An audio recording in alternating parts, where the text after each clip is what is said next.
ಪಾರ್ಕ್ನತ್ತ ಸಾಗ್ತಾ ಇದೆ ಖಾಸಗಿ ಜಾಥಾ. ಆನಂದರಾವ್ ಸರ್ಕಲ್ ಬಳಿ ಟ್ರಾಫಿಕ್ ಜಾಮ್ ಉಂಟಾಗಿದೆ.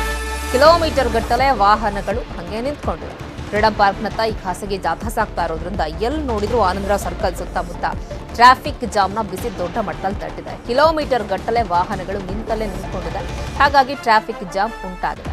ಇವತ್ತು ಖಾಸಗಿ ಒಕ್ಕೂಟಗಳು ಮಾಡ್ತಾ ಇರುವಂತಹ ಈ ಮುಷ್ಕರಕ್ಕೆ ಸಂಬಂಧಪಟ್ಟ ಹಾಗೆ ದೊಡ್ಡ ಮಟ್ಟದಲ್ಲಿ ಟ್ರಾಫಿಕ್ನ ಬಿಸಿ ತಟ್ಟಿದೆ. ತಾವು ಗಮನಿಸ್ತಾ ಇದ್ದೀರಿ, ಕಿಲೋಮೀಟರ್ ಗಟ್ಟಲೆ ಬಿಎಂಟಿಸಿ ಬಸ್ಗಳಾಗಿರಲಿ ಅಥವಾ ಬೇರೆ ಬೇರೆ ಪ್ರೈವೇಟ್ ವೆಹಿಕಲ್ಗಳಾಗಿರಲಿ, ಸೊ ಇವರದ್ದೇ ಆಟೋ ಅಥವಾ ಟ್ಯಾಕ್ಸಿಗಳಾಗಿರಲಿ, ಎಲ್ಲವೂ ಕೂಡ ಕಿಲೋಮೀಟರ್ ಗಟ್ಟಲೆ ವಾಹನಗಳು ನಿಂತ್ಕೊಂಡಲ್ಲೇ ನಿಂತಿರುವಂತಹ ದೃಶ್ಯಗಳನ್ನು ತಾವು ಗಮನಿಸ್ತಾ ಇದ್ದೀರಿ. ಸ್ವಲ್ಪ ಕೂಡ ಮೂವ್ ಆಗ್ತಾನೆ ಇಲ್ಲ. ಸೊ ಆ ಮಟ್ಟಿಗಿನ ದೊಡ್ಡ ಮಟ್ಟದ ಟ್ರಾಫಿಕ್ನ ಬಿಸಿ ತಟ್ತಾ ಇದೆ.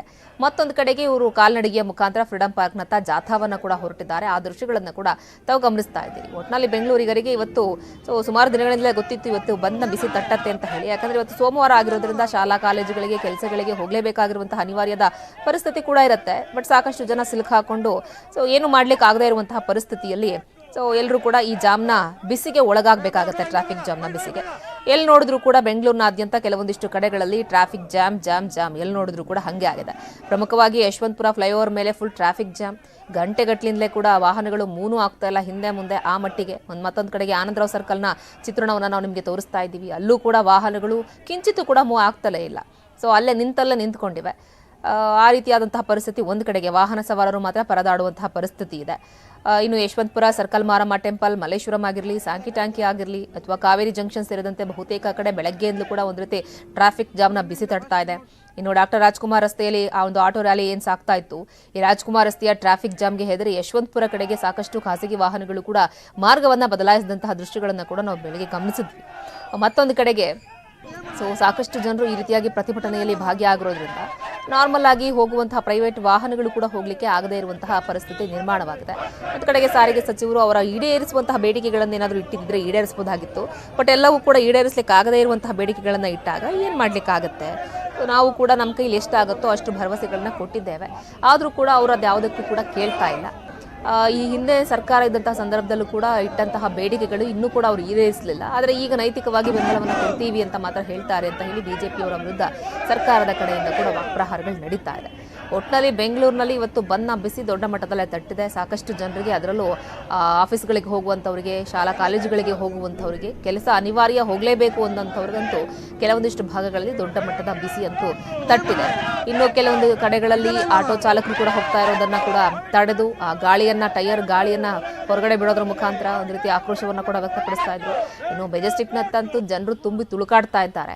ಆ ಮೆಜೆಸ್ಟಿಕ್ನಲ್ಲಿ ಬಸ್ ಹತ್ತು ಹೋದ್ರೂ ಕೂಡ ಟ್ರಾಫಿಕ್ ಬಿಸಿ ದೊಡ್ಡ ಮಟ್ಟದಲ್ಲಿದೆ. ಒಂದು ಕಡೆಗೆ ಬಸ್ಗಳು ಕೂಡ ರಶ್ ಆಗ್ತಾ ಇದೆ, ಕೂತ್ಕೊಳ್ಳಿಕ್ಕಾಗದೇ ಇರುವಂತಹ ಪರಿಸ್ಥಿತಿ ಇದೆ. ಇವರು ಹೆಚ್ಚುವರಿಯಾಗಿ ಬಿಎಂಟಿಸಿ ಬಸ್ಗಳನ್ನ ಕೂಡ 4,000 ಟ್ರಿಪ್ಪನ್ನು ಎಕ್ಸ್ಟ್ರಾ ಹಾಕಿದ್ದೀವಿ ಅಂತ ಹೇಳಿ ಸಾರಿಗೆ ಸಚಿವರು ಕೂಡ ಹೇಳ್ತಾ ಇದ್ರು.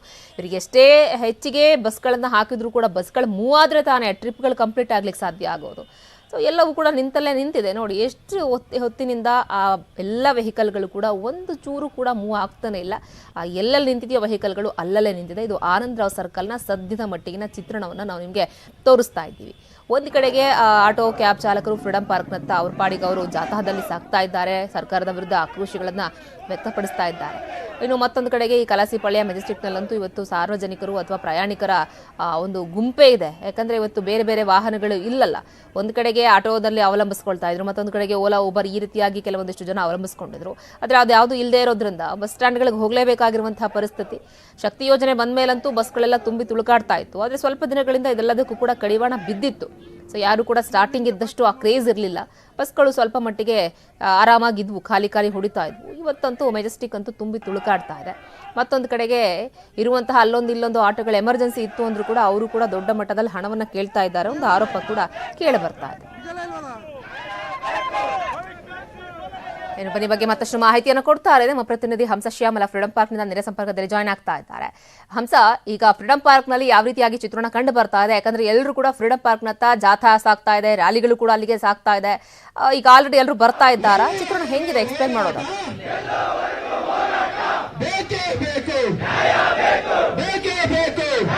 ಶ್ರುತಿ, ಈಗಾಗಲೇ ಅನೇಕ ಸಂಘಟನೆಗಳಿಂದ ರ್ಯಾಲಿ ಫ್ರೀಡಂ ಪಾರ್ಕ್ಗೆ ತಲುಪಿರುವಂತದ್ದು. ಈ ನಿಟ್ಟಿನಲ್ಲಿ ಈಗಾಗಲೇ ನೋಡ್ತಿರಬಹುದು, ಎಲ್ಲರೂ ಕೂಡ ಇಲ್ಲಿ ಬಂದು ಸರ್ಕಾರದ ವಿರುದ್ಧ ಒಂದು ಘೋಷಣೆಯನ್ನ ಕೂಗ್ತಿರುವಂತದ್ದು. ನಮಗೆ ಸರ್ಕಾರ ನಮ್ಮ ಬೇಡಿಕೆಗಳನ್ನ ಈಡೇರಿಸಬೇಕು ಅನ್ನುವಂತಹ ಹಕ್ಕೊತ್ತಾಯವನ್ನ ಇವರು ಮಾಡ್ತಿರುವಂತದ್ದು. ಈಗಾಗಲೇ ಏನು ಇಲ್ಲೇ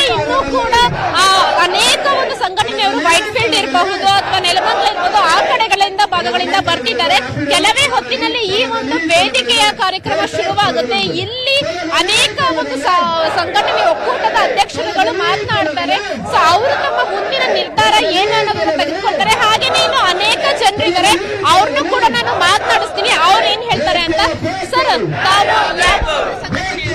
ಮೇಡಮ್ ಇವತ್ತು ಪ್ರೊಟೆಸ್ಟ್ಗೆ ಬಂದಿದ್ದೀರಾ, ಏನ್ ನಿಮ್ಮ ನಮಗೆ ಸ್ಕೂಲ್ ಪರ್ಮನೆಂಟ್ ಬೇಕು ಅಂತ ಬಂದಿದ್ದೀವಿ ಮೇಡಮ್. ನಿಮ್ಮ ಬೇಡಿಕೆ ಏನು ಸರ್? ನಮ್ಮ ಬೇಡಿಕೆ ಪರ್ಮನೆಂಟ್ ಬೇಕು ಅಂತ ಬಂದಿದ್ದೀವಿ. ಎಷ್ಟು ವರ್ಷದಿಂದ ನಿಮಗೆ ಇದನ್ನ ನಾವು ಈ 30 ವರ್ಷದಿಂದ ಮಾಡ್ತಾ ಇದ್ದೀವಿ. 25 ವರ್ಷದಿಂದ ಬಂದಿದ್ದೀವಿ ನಾವು. 25 ವರ್ಷದಿಂದ ನಾವು ಹೋರಾಟ ಮಾಡ್ತಲೇ ಇದ್ದೀವಿ. ನಮಗಿನ್ನ ಪರ್ಮನೆಂಟ್ ಕೊಟ್ಟಿಲ್ಲ ಮೇಡಮ್. ಪ್ರೊಟೆಸ್ಟ್ಗೆ ಬಂದಿದ್ದೀರಾ? ಇಫ್ ಇನ್ ಕೇಸ್ ಅವ್ರೇನಾದ್ರೂ ಇವತ್ತು ಕೇವಲ ಭರವಸೆಯನ್ನ ಕೊಟ್ರೆ ಮುಂದೆ ಏನ್ ಮಾಡ್ತೀರಾ? ಮುಂದೆ ನಮ್ಮ ಸಂಘ ಏನ್ ಕ್ರಮ ತಗೋಬೇಕು ತಗೋತಾರೆ ಮೇಡಮ್. ಅಂದ್ರೆ ಈ ಪ್ರೊಟೆಸ್ಟ್ ಬರೀ ಇವತ್ತೊಂದೇ ದಿನಕ್ಕಲ್ಲ, ಇದು ಇನ್ನು ಮುಂದುವರಿಯುತ್ತೆ. ಮುಂದುವರಿ. ನೀವೇ ಯಾವ ಸಂಘಟನೆಯವರು, ನಿಮ್ಮ ಬೇಡಿಕೆ ಏನು? ನಮ್ಮ ಬೇಡಿಕೆ ಏನಿಲ್ಲ ಮೇಡಮ್, ನಮ್ಮ ಬೇಡಿಕೆ ಏನಿಲ್ಲ. ನಾವು ಇವತ್ತು ಚಾಲಕರ ಬೇಡಿಕೆಗೆ ಬೆಂಬಲವನ್ನು ಕೊಟ್ಟು ಬಂದಿದ್ದೀವಿ. ನಾವೆಲ್ಲ ಕನ್ನಡಪರ ಹೋರಾಟಗಾರರು, ಹಲವಾರು ಹೋರಾಟಗಾರರು ಇವತ್ತು ಚಾಲಕರ ಬೇಡಿಕೆಗಳೇನಿದೆ ಈಡೇರಿಸುವ ನಿಟ್ಟಿನಲ್ಲಿ ನಾವೆಲ್ಲರಿಗೂ ಬಂದು ಕರೆ ಕೊಟ್ಟು ಇವತ್ತು ಬಂದಿಗೆ ಬಂದಿದ್ದೀವಿ. ನಾವು ಸಹ ಈ ಹೋರಾಟಕ್ಕೆ ಎಲ್ಲ ಬೇಡಿಕೆಗಳಿಗೆ ಬೆಂಬಲಿಸುವಂತ ಕೆಲಸ ಕನ್ನಡಪರ ಹೋರಾಟಗಾರರು ಮಾಡ್ತೀವಿ. ಶ್ರುತಿ, ಇದಿಷ್ಟು ಇವರು ಹೇಳುವಂತಹ ಮಾತುಗಳು. ಇಲ್ಲಿ ಅನೇಕ ಒಂದು ಸಂಘಟನೆಗಳು ಸೇರಿವೆ. ಎಲ್ಲರೂ ಕೂಡ ಅವರವರ ಬೇಡಿಕೆಯನ್ನ ಇಟ್ಕೊಂಡು ಟೋಟಲ್ ಎಲ್ಲರ ಒಂದು ಖಾಸಗಿ ಚಾಲಕರ ಒಕ್ಕೂಟದ ಬೇಡಿಕೆ 30 ಬೇಡಿಕೆಗಳಾಗಿದ್ದಾವೆ. ಇವೆಲ್ಲವನ್ನು ಕೂಡ ಈಡೇರಿಸಬೇಕು. ಇಲ್ಲವಾದಲ್ಲಿ ಸರ್ಕಾರ ಇವತ್ತು ಕೂಡ ಏನಾದ್ರು ಬಂದು ನಮ್ಗೆ ಭರವಸೆಯನ್ನ ಮಾತ್ರ ಕೊಟ್ರೆ ನಾವು ನಮ್ಮ ಹೋರಾಟವನ್ನು ಯಾವ ರೀತಿ ಮುಂದುವರಿಸಬೇಕು ಅನ್ನುವಂಥದ್ದನ್ನ ನಮ್ಮ ಸಂಘಟನೆಯ ಜೊತೆ ಸೇರಿ ನಾವು ಮಾತನಾಡಿ ನಿರ್ಧಾರಕ್ಕೆ ತೆಗೆದುಕೊಳ್ತೀವಿ ಅನ್ನುವಂಥದ್ದನ್ನ ಹೇಳ್ತಿರುವಂತದ್ದು. ಶ್ರುತಿ, ಹಂಸ ಜೊತೆಗೆ ಇನ್ನೂ ಕೂಡ ಬೇರೆ ಸಂಘಟನೆಗಳು ಕೂಡ ಇನ್ನೂ ಕೂಡ ಫ್ರೀಡಂ ಪಾರ್ಕ್ ನತ್ತ ಆಗಮಿಸ್ತಾ ಇದ್ದಾರೆ. ಎಕ್ಸಾಕ್ಟ್ ಆಗಿ ವೇದಿಕೆ ಕಾರ್ಯಕ್ರಮ ಎಷ್ಟೊತ್ತಿಗೆ ಶುರುವಾಗುತ್ತಂತೆ? ಆ ವೇದಿಕೆ ಕಾರ್ಯಕ್ರಮದಲ್ಲಿ ಅವರ ಪ್ಲಾನ್ಗಳು ಏನು, ರೂಪುರೇಷೆಗಳೇನು ಇವತ್ತಿನದ್ದು?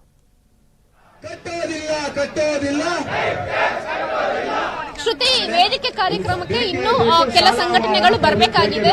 ಈ ಹಿನ್ನೆಲೆಯಲ್ಲಿ ಸುಮಾರು 12 ಗಂಟೆಗೆ ಈ ಒಂದು ವೇದಿಕೆ ಕಾರ್ಯಕ್ರಮವನ್ನ ಆರಂಭ ಮಾಡೋದಕ್ಕೆ ಈಗಾಗಲೇ ಎಲ್ಲಾ ಸಿದ್ಧತೆಗಳನ್ನ ಮಾಡಿಕೊಂಡಿರುವಂತದ್ದು. ಇಲ್ಲಿ ಪ್ರಮುಖವಾಗಿ ಬಂದು ಇವರ ಬೇಡಿಕೆಗಳೇನು, ಪ್ರಮುಖವಾಗಿ ಇವರು ಒಂದು ಸರ್ಕಾರಕ್ಕೆ ಬಿಸಿ ಮುಟ್ಟಿಸುವಂತಹ ನಿಟ್ಟಿನಲ್ಲಿ ಈ ಒಂದು ಹೋರಾಟಕ್ಕೆ ಮುಂದಾಗಿರುವಂತದ್ದು. ಸರ್ಕಾರದಿಂದ ಯಾರಾದ್ರೂ ಪ್ರತಿನಿಧಿ ಬಂದು ನಮ್ಮ ಈ ಒಂದು ಬೇಡಿಕೆಯನ್ನ ಈಡೇರಿಸುವಂತಹ ಒಂದು ನಮಗೆ ಮೆಮೊರಂಡಮ್ ಆದ್ರೂ ನಾವು ಕೊಡುವಂತಹ ಮೆಮೊರಂಡಮ್ ತೆಗೆದುಕೊಳ್ಬೇಕು. ಆ ಜೊತೆಗೆ ಅವರು ನಮ್ಮ ಬೇಡಿಕೆಗಳನ್ನ ಈಡೇರಿಸಲೇಬೇಕು. ಸೊ ಇದಕ್ಕೆ ನಮಗೆ ಬೇಕಾದಂತಹ ಒಂದು ವ್ಯವಸ್ಥೆಯನ್ನು ಕಲ್ಪಿಸಿದ್ರೆ ಮಾತ್ರ ಇಲ್ಲಿ ಮುಂದಿನ ಒಂದು ಹೋರಾಟವನ್ನ ನಿಲ್ಲಿಸುವುದಾಗಿ ಹೇಳಿದ್ದಾರೆ. ಸೊ ಈಗಾಗಲೇ ಫ್ರೀಡಂ ಪಾರ್ಕ್ ನಲ್ಲಿ ಇವತ್ತು ಒಂದು ದಿನಕ್ಕೆ ಮಾತ್ರ ಇಲ್ಲಿ ಪರ್ಮಿಷನ್ ಇರೋದ್ರಿಂದ ಇವತ್ತು ಸಂಜೆಯವರೆಗೂ ಕೂಡ ಈ ಒಂದು ಇಲ್ಲಿ ವೇದಿಕೆಯ ಕಾರ್ಯಕ್ರಮ ನಡೆಯುತ್ತೆ. ಅದಾದಂತಹ ಬಳಿಕ ಸರ್ಕಾರದಿಂದ ಯಾರಾದ್ರೂ ಬಂದು ಇವರ ಒಂದು ಮನವಿಯನ್ನು ಸ್ವೀಕಾರ ಮಾಡಿದ್ರೆ ಮುಂದೆ ಇವರ ಒಂದು ಹೋರಾಟದ ರೂಪರೇಷೆ ಏನು ಅಥವಾ ಅವರು ಒಂದು ಸಮಯವನ್ನ ಕೊಡ್ತಾರ ಅನ್ನುವಂಥದ್ದನ್ನ ನೋಡ್ಬೇಕು. ಯಾಕಂತ ಹೇಳಿದ್ರೆ ಈ ಹಿಂದೆ 2 ಬಾರಿ ಕೂಡ ಸರ್ಕಾರದಿಂದ ಕೇವಲ ಭರವಸೆ ಮಾತ್ರ ಸಿಕ್ಕಿರೋದು. ಆದ್ರೆ ಯಾವುದೇ ರೀತಿಯಾದಂತಹ ಒಂದು ಬೇಡಿಕೆ ಕೂಡ ಒಂದು ಅದು ಯೋಜನೆಯ ಕಾರ್ಯರೂಪಕ್ಕೆ ಬಂದಿಲ್ಲ. ಹೀಗಾಗಿ ಈ ಬಾರಿ ನಮ್ಗೆ ಬೇಡಿಕೆ ಬೇಡ, ನಮ್ಗೆ ಈ ಒಂದು ಬೇಡಿಕೆಗೆ ಭರವಸೆ ಬೇಡ, ಭರವಸೆ ಬದಲು ನಮ್ಗೆ ಈ ಬೇಡಿಕೆಗಳನ್ನ ಈಡೇರಿಸಲೇಬೇಕು ಅನ್ನುವಂತಹ ಒಂದು ಪಟ್ಟನ್ನ ಚಾಲಕರು ಹಿಡಿದಿರುವಂತದ್ದು. ಈ ನಿಟ್ಟಿನಲ್ಲಿ ಸರ್ಕಾರ ಇದರ ಬಗ್ಗೆ ಯಾವ ರೀತಿ ಒಂದು ಗಮನ ಹರಿಸುತ್ತೆ, ಇವರ ಒಂದು ಬೇಡಿಕೆಗಳಲ್ಲಿ ಇವರು ಒಂದಲ್ಲ ಎರಡಲ್ಲ 30 ಬೇಡಿಕೆಗಳನ್ನ ಇಟ್ಕೊಂಡಿರುವಂತದ್ದು. ಸೊ ಹೀಗಾಗಿ ಇದರಲ್ಲಿ ಯಾವೆಲ್ಲ ಬೇಡಿಕೆಗಳನ್ನ ಈಡೇರಿಸಬೇಕು ಅನ್ನುವಂಥದ್ದು ಸರ್ಕಾರದ ಒಂದು ಮಟ್ಟದಲ್ಲಿ ಒಂದು ನಿರ್ಧಾರ ಆಗಬೇಕಾಗಿದೆ. ಹೀಗಾಗಿಯೇ ಇವತ್ತಿನ ಈ ಒಂದು ಹೋರಾಟದಲ್ಲಿ ಈ ಒಂದು ಬಂದು ಸರ್ಕಾರದಿಂದ ಯಾರಾದರೂ ಇಷ್ಟು ಬೇಡಿಕೆಗಳನ್ನ ಈಡೇರಿಸ್ತೀವಿ ಅಥವಾ ಇದನ್ನ ನಾವು ಮಾಡೇ ಕೊಡ್ತೀವಿ ಅನ್ನುವಂಥದ್ದಾದ್ರೆ ಇಲ್ಲಿ ಅಧ್ಯಕ್ಷರುಗಳು ಈ ಒಂದು ಚಾಲಕರ ಸಂಘದ ಪ್ರತಿಯೊಂದು ಒಕ್ಕೂಟದ ಅಧ್ಯಕ್ಷರು ಏನೆಲ್ಲ ಒಂದು ನಿರ್ಧಾರ ತೆಗೆದುಕೊಳ್ತಾರೆ ಅನ್ನುವಂಥದ್ದನ್ನು ಇಲ್ಲೇ ನಿರ್ಧಾರ ಮಾಡಲಾಗುತ್ತೆ. ಶ್ರುತಿ, ಓಕೆ ಹಂಸ, ಥ್ಯಾಂಕ್ ಯು ತಮ್ಮ ಈ ಕ್ಷಣದ ಕಂಪ್ಲೀಟ್ ಅಪ್ಡೇಟ್ಸ್ಗೆ.